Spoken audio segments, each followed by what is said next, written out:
O Concelho de Lagoa comemora hoje 248 anos da sua criação. É um pequeno grande percurso e sobre ele nós aceitamos este convite que nos honrou para traçar algumas notas de reflexão e compreender que este Concelho e a sua sede, com o Estatuto Administrativo de Vila desde 1773, e que chegou à cidade em 2001, portanto comemora-se também este ano o 20º aniversário da elevação de Lagoa à cidade. Este Concelho teve uma caminhada por mérito próprio, sem jogadas de bastidores ou favores políticos.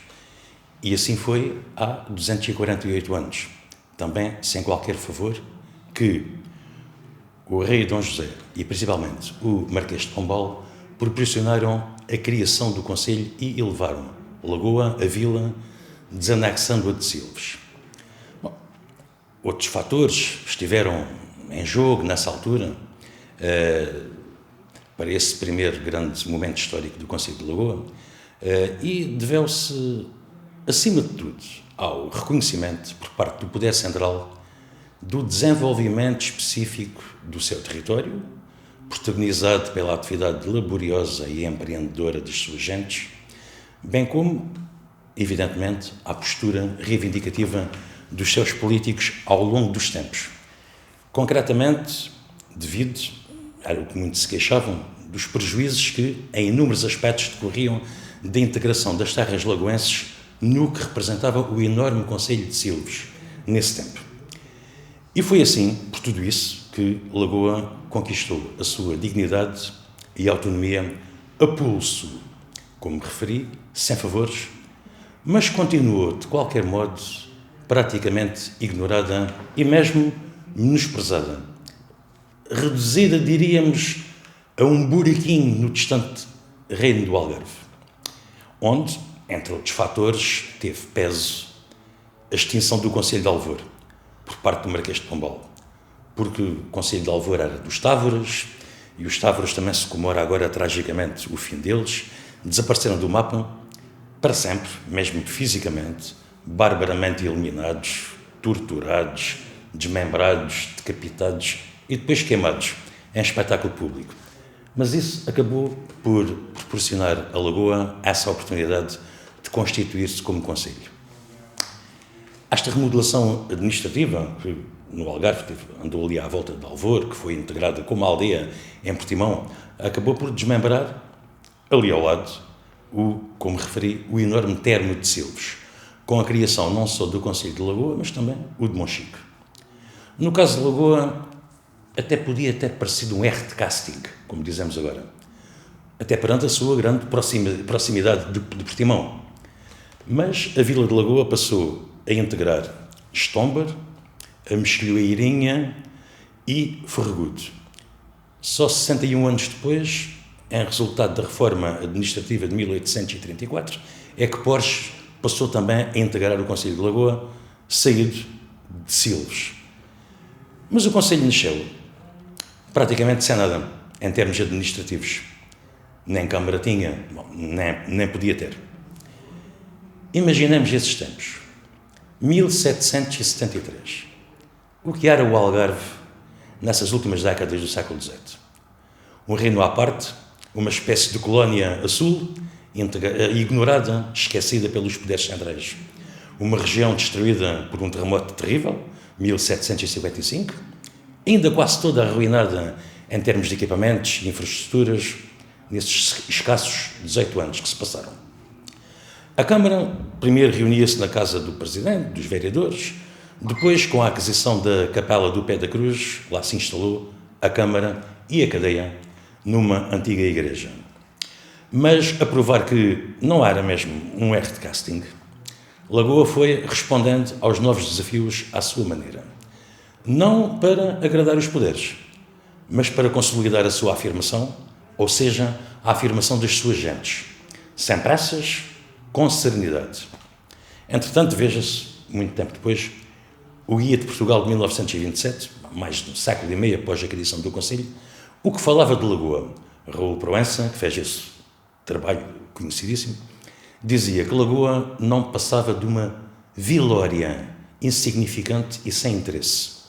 Conduz a hospedarias modestíssimas, 3 automóveis, 4 trens de aluguer, mas já tinha iluminação pública, a petróleo e água canalizada. Estávamos em 1927.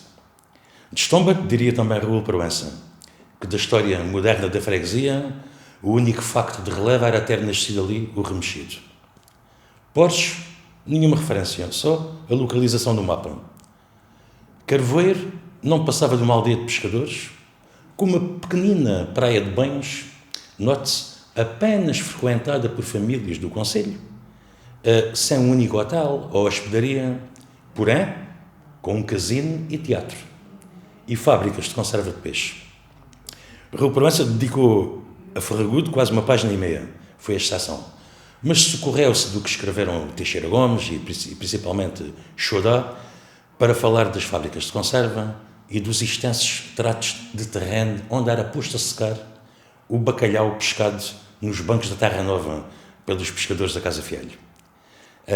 Mas mesmo transcrevendo também alguns excertos poéticos de Coelho de Carvalho acerca do seu castelo do Arado, Proença também iniciou o seu capítulozinho sobre Ferragudo dizendo que, além daquela soberba situação dos rochedos que dominavam a baía onde estava a aldeia, nada tinha aquela aldeola de interessante. É preciso dizer que a este desdém não deixaram de ser alheias as informações de uma série de fazedores de opinião algarvios da altura, a quem o escritor se socorreu para elaborar o seu Guia de Portugal. A verdade é que, muito antes disso, em 1876, já o território desta vilória insignificante e sem interesse já tinha estado representado na grande exposição de Filadélfia, imagine-se, nos Estados Unidos da América, ao mais alto nível, a promover as promoções do Conselho, os cereais, a ervilha, o grão de bico, o azeite, a azeitona, o bagaço da azeitona, os vinhos e as aguardentes e até o vinagre. E recebeu uma menção honrosa. Depois, em 1884, 85, 88, a participação de Lagoa nas exposições de Lisboa voltou a dar prémios e menções honrosas aos seus produtores agrícolas. E nesse ano de 1876, destacava-se já o Porto da Mexilhoeira da Carregação. Impunha-se pelo seu grande movimento. No início de setembro, começavam a chegar a Portimão, a entrar os primeiros navios estrangeiros que vinham buscar os frutos secos, os figos, nomeadamente. Os que entravam na Mexilhoeira compravam-nos a metade do preço dos de Portimão. Calculava-se que naquele ano a colheita dos figos, 1876, era superior 1/3 à do ano anterior. É certo que, durante muito tempo, e quase até ao 25 de abril de 1974, Lagoa nunca mereceu grande destaque informativo nas publicações nacionais, com algumas exceções em relação aos seus recantos pitorescos e, em alguns casos, até com interessantes reportagens. Mas, em 1950, já se escrevia no Diário Popular de Lisboa que Lagoa, aí sim, era uma vila pitoresca, mas sossegada e limpa. E o concelho vivia principalmente dos labores marítimos e da agricultura. A vila, dizia o jornal, é rica na produção de figo, amêndoa, alfarroba, cereais, azeitona, uva, tem hospital, misericórdia, escolas primárias, sindicato agrícola e até uma caixa de crédito agrícola mútuo. Mereceram também referências às suas fábricas de conserva, de cortiça, de louças de barro, assim como a manufatura muito apreciada dos trabalhos em palma. Referia-se também, nessa publicação, à adega cooperativa de Lagoa. Tinha sido criada há 5 anos e recebia uvas dos produtores dos concelhos de Lagoa, Silves, Portimão, Albufeira, e estava a adega a criar e a aperfeiçoar um tipo bem definido de vinho regional, que já tem grande parte conseguido, porque gozava já da justa fama em todo o Algarve, o chamado vinho de Lagoa. E era fator importante para o desenvolvimento económico de todo o distrito. Entretanto, em meio século, tudo se alterou. Uma terra que viveu, como vimos, quase exclusivamente da agricultura e de alguma pesca, com o setor primário a dominar as atividades, associado a um setor secundário industrial ligado em grande parte à produção vinícola, bem como ao importante produtor e empregador que era a indústria conserveira do concelho, mas passou, como os demais concelhos litorâneos do Algarve, a viver maioritariamente do turismo e dos serviços do comércio, sendo que o turismo também foi permitindo manter e desenvolver uma série de atividades que passaram a atuar em grande parte ligadas a ele, mesmo pertencendo a outros setores das atividades e relacionadas, além do comércio, com diversas indústrias e com as próprias atividades agrícolas. Mas referimos-nos a um passado recente e quase tudo isso desapareceu. Até o Porto da Mexilheira foi ficando deserto. O Porto da Mexilheira da Carregação, onde embarcavam diariamente toneladas de mercadorias, produtos agrícolas, e não só, oriundos de diversos concelhos barlaventinos, com destino a todo o país, à Europa, ao Brasil, às colónias. E a indústria vinícola, longe da sua projeção de outros tempos, continuou, ainda assim, a contar com produtores que foram dando bons indicadores, mas, aliás, desfolhando uma enciclopédia de 1984, portanto, há 37 anos, 84, a mesma referia-se ainda a Lagoa como um concelho essencialmente produtor de vinho, cereais, azeitona, amêndoa, figa, alfarroba, com indústrias de cerâmica e mesmo de cortiça. 1984, a moderna enciclopédia Larousse, na sua edição de 96, razoavelmente atualizada, repetia as mesmas informações e, estranhamente, em pleno final do século XX, nem se referiu à indústria turística, que já era de longe a maior do concelho. Na viragem do século, e em função dos resultados dos censos do recenseamento geral de 2001, aí ficamos com indicadores mais fidedignos acerca do concelho de Lagoa.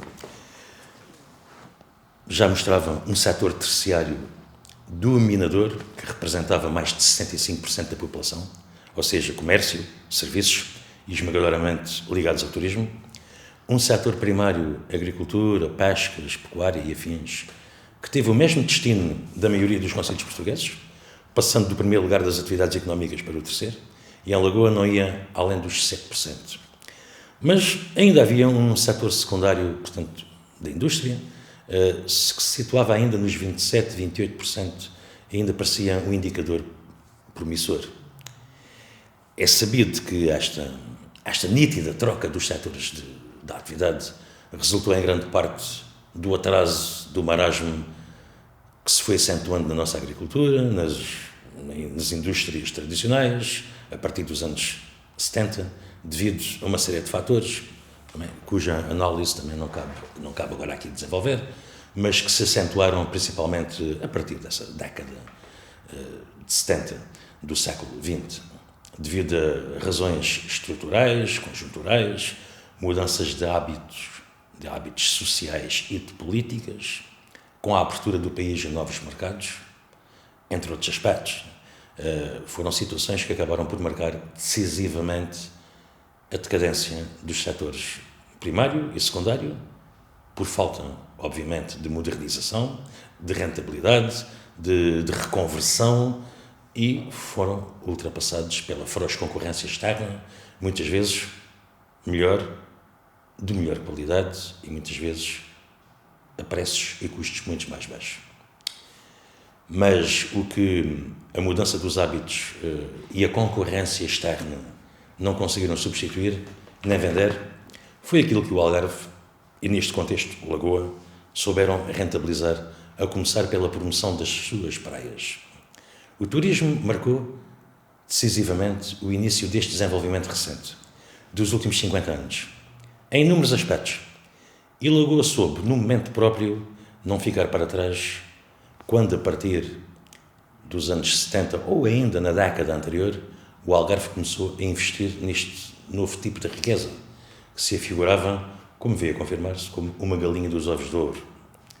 Porém, o turismo, que por um lado encaminhou o Algarve quase para uma monocultura a nível do litoral, em prejuízo de muitas outras atividades, por outro lado, também como já se referiu, com a sua caminhada lenta, com a sua maturidade,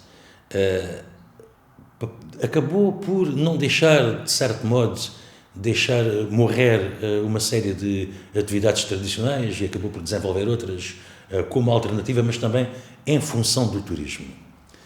No caso de Lagoa, Lagoa foi devagar, sem as praças de outros, conseguindo afirmar-se tranquilamente e diversificar as suas atividades turísticas e afins, sem abdicar de outras vertentes, acabando por assumir-se como um produto turístico de qualidade, conjugando a excelente oferta em termos de praias e paisagem, com o resultado dos investimentos privados e públicos traduzidos em equipamentos, à altura da concorrência interna e externa, rentabilizando os seus recursos e alargando o leque de oferta de sol e mar com uma considerável rede de equipamentos turísticos, hotéis, aldeamentos, campos de golfe, parques temáticos e até outros investimentos complementares, nomeadamente na dignificação e divulgação do património construído, do seu património natural, na promoção do turismo de lazer, do desporto, da cultura, etc.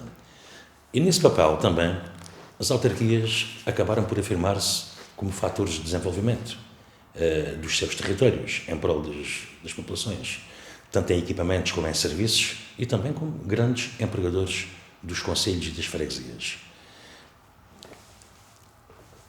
Foi com essa mesma tranquilidade que Lagoa foi crescendo que em 2001 deu-se a elevação à cidade da Vila, que era sede de concelho. Podia ter sido mais cedo? Diziam que sim. Mas sobre esse aspecto tenho sempre presente declarações que foram feitas por diversos autarcas ao longo dos anos 80 e 90 principalmente, em relação à condição administrativa da sede do concelho. E eles afirmaram várias vezes, e sem grandes preocupações, que uma grande e ordenada vila seria sempre preferível a uma pequena cidade. Na verdade, tudo acabou por acontecer de um modo muito natural, sem as praças que referi, sem sobressaltos, e a grande vila que Lagoa já era, não teve de lutar de forma mediática ou para o espetáculo, a fim de ver reconhecido o seu estatuto administrativo, que já merecia de facto há algum tempo, em face do crescimento populacional, dos seus equipamentos, dos índices de desenvolvimento que apresentava, superiores, muitos deles, a algumas cidades, ou a várias cidades, porque esta luta, no fundo, existiu sempre, continuamente, no dia-a-dia, quer por parte da classe política, quer por parte dos agentes económicos e da população trabalhadora e criadora de riqueza para o concelho e, por conseguinte, para a região e para o país. Foi assim, por mérito próprio, como no tempo do Marquês de Pombal, e sem favores, que o Concelho de Lagoa veio a ter o segundo grande momento da sua história. Portanto, foi a elevação da sede do Concelho da cidade, mas, simultaneamente, a elevação à vila das sedes de freguesia de Carvoeiro, Porches e Parchal, Ferragudo e Estombar já o eram, desde 91 e desde 98. E no caso de Porches é curioso, Porches ganha pela segunda vez o Estatuto Administrativo de Vila. Porches tinha sido um dos concelhos mais antigos do Algarve, cabeça de concelho em 1286, por Foral de Dom Dinis. Depois integrado em Silves e depois finalmente em Lagoa. É certo que estas conquistas que vieram a enriquecer o património humano e social do Concelho de Lagoa são recentes. 6 freguesias, agora já não, mas 5 vilas, uma cidade, foram o reflexo de uma evolução que diz respeito principalmente às últimas décadas do século XX. Na nossa perspectiva, Lagoa demarcou-se na evolução pela qualidade, com paciência e cautela, sabendo inteligentemente gerir as suas apostas. Embora uma série de erros cometidos, principalmente nos primeiros tempos do florescimento da indústria turística, alguns deles irreparáveis, e toda a gente os cometeu, a verdade é que entre as muralhas e torres plantadas de cimento e de betão, plantadas salvaticamente no Algarve, à beira-mar, que afetaram e descaracterizaram todo um litoral com essas aberrações contínuas, há aqui um buraco onde não há torres. É onde começa e onde acaba o litoral do Concelho de Lagoa. E é justo salientar que o Concelho Litoral de Lagoa é um exemplo onde os impactos, ainda assim, não conseguiram ser tão violentos ou tão negativos. Nesta síntese, nestas notas, acho que são estes os tempos recentes e presentes de Lagoa. Os tempos em que o Concelho registrou, nos últimos 20 anos, como referi já, um dos maiores índices de crescimento e desenvolvimento socioeconómico e equilibrado de todo o Algarve, e apresentava o 26º lugar a nível nacional, tendo em conta 305 concelhos do país. Evidentemente que isto também é muito fácil, apresentar números e estatísticas. Se os números não aumentam, é preciso refletir sempre sobre eles, porque também são manipuladores e manipuláveis, e os resultados muitas vezes acabam por não ser visíveis nas realidades do dia-a-dia dos cidadãos, perante às vezes números tão bons ou estatísticas tão boas. Lagoa passou, em menos de 100 anos, dessa Vilória, sem importância de 1927, a um dos concelhos mais prósperos do Algarve e de projeção a nível internacional, que jamais o Raul Proença naquele tempo podia imaginar. Por exemplo, até a nível das suas praias, algumas consideradas as melhores do mundo, ou entre as melhores do mundo, como a da Marinha e depois também a de Carvoeiro, e depois de Lagoa andar por exposições e mostras em Portugal e no estrangeiro. Lembro-se, no século XIX já estavam em exposições nos Estados Unidos a promover os seus produtos. Passou Lagoa a começar a realizar o seu próprio certame, a Fatacil, que foi a maior feira a sul do Tejo. E isto leva-nos a pensar, se nós recuássemos a 1773, que perfil de munícipes encontraríamos nesse ano que marcou o início da história administrativa do Concelho? Podemos imaginar como era o dia-a-dia daquela gente e as suas condições de vida em finais do século XVIII.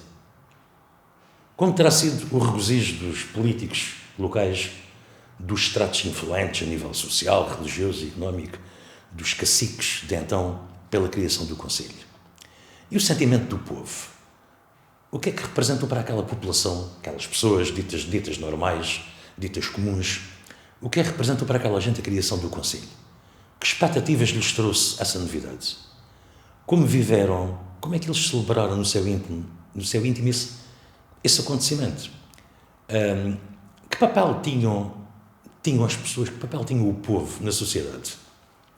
Em 1773 não se falava em sociedade civil, nem em direitos, nem em opinião pública, muito menos em associativismo, em parceiros sociais, em nada. Lagoa também teve uma evolução demográfica muito curiosa, sempre continuando, desde o século XIX e ao longo de todo o século XX.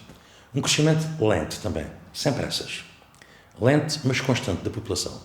Só foi quebrado na década de 1911-20, os anos da Primeira Grande Guerra, e depois no final dessa década, há 100 anos atrás, também, tal como hoje, um tempo de epidemias, os surtos pneumónicos, a grande pandemia de 1920. Tal como hoje, passados 100 anos.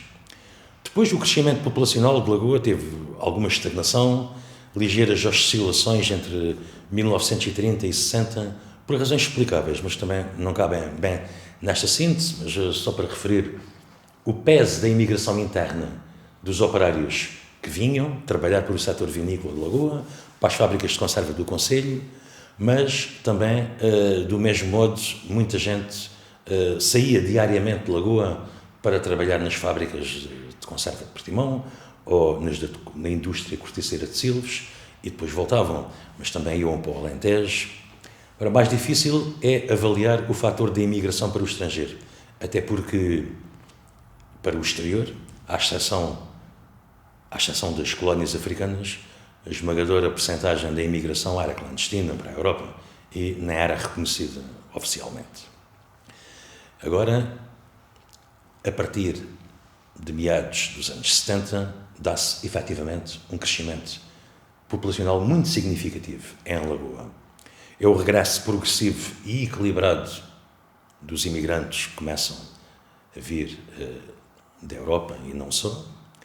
É a vinda massiva e aí desequilibrada, porque foi derrompante, dos retornados e refugiados das colónias e contribuíram para acelerar este aumento populacional. Aliás, nas últimas décadas, a esse crescimento muito considerável também a comunidade estrangeira residente, britânicos, alemães, holandeses e outros, que se fixaram no Algarve, desde os anos 60, que abriram inúmeros negócios, que trabalharam, abriram também eles, com os negócios que abriram também os olhos a muitos portugueses pela sua atitude e postura empreendedora.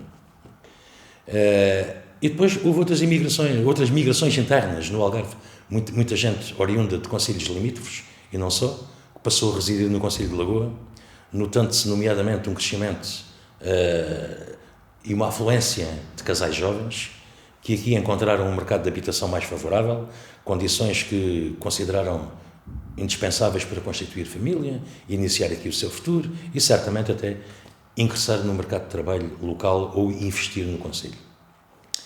E não podemos esquecer zonas como, por exemplo, o Parchal, que se desenvolveu muito como dormitório de Portimão, o que reflete este atrativo que Lagoa acabou por constituir face à especulação imobiliária incomportável já e da própria saturação em termos de habitação do grande aglomerado populacional que representa o concelho vizinho.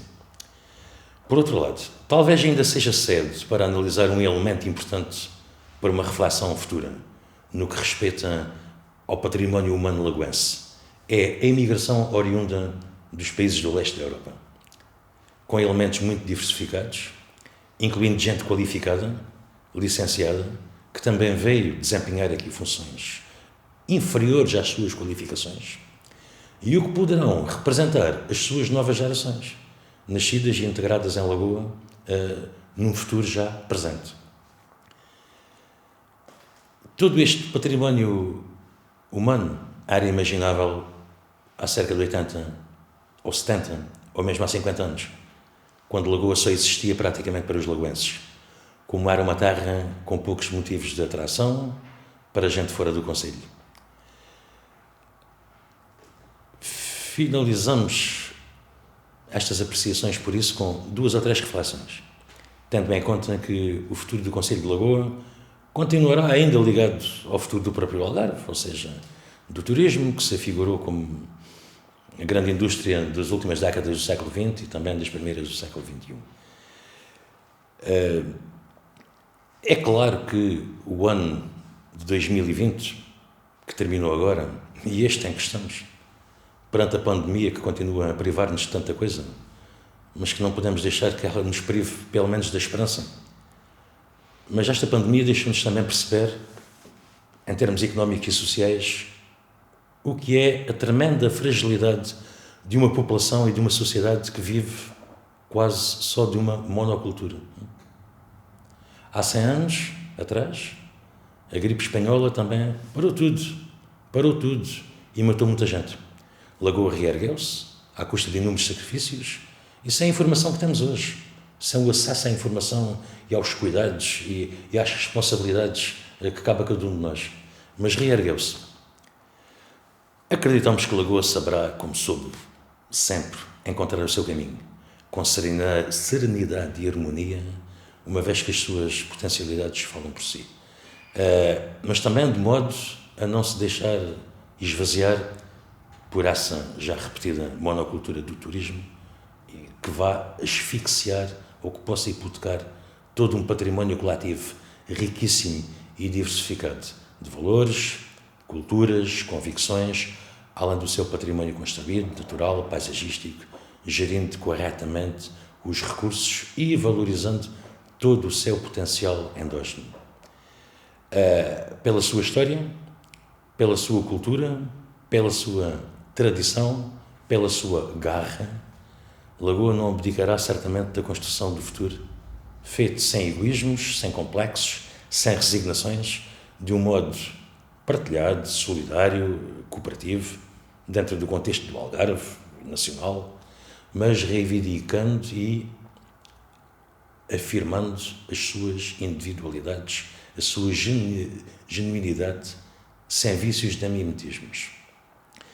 Dessa insignificante Vilória de 1927, da pequena, modesta praia que tinha, a única estância balnear que tinha, de Carvoeiro, apenas frequentada por famílias do concelho. Os últimos estudos que saíram agora, que têm sido divulgados na imprensa, dos indicadores de qualidade de vida dos residentes de 62 freguesias do distrito de Faro, dizem-nos que Lagoa Carvoeiro é a melhor freguesia para se viver no Algarve. Mais uma vez, isto vale o que vale, tal como os outros estudos e estatísticas e os números anteriores. E terá valido a pena voltar a reunir as freguesias de Lagoa e Carvoeiro, tal como a de Estombar e Parchal? O que se perdeu e o que se ganhou com esta decisão da União de Freguesias, em que as populações não foram ouvidas nem achadas? Que impacto teve esta decisão no progresso, no desenvolvimento do concelho? Que avaliação a fazer? Também talvez seja ainda cedo para essa apreciação, se valeu ou não a pena. Continua, isso sim, a ter valido a pena o dia histórico do 16 de janeiro de 1773, que hoje comemoramos. Que, na memória desse momento, possa a Lagoa traçar um rumo sereno e dignificante para as incertezas do futuro.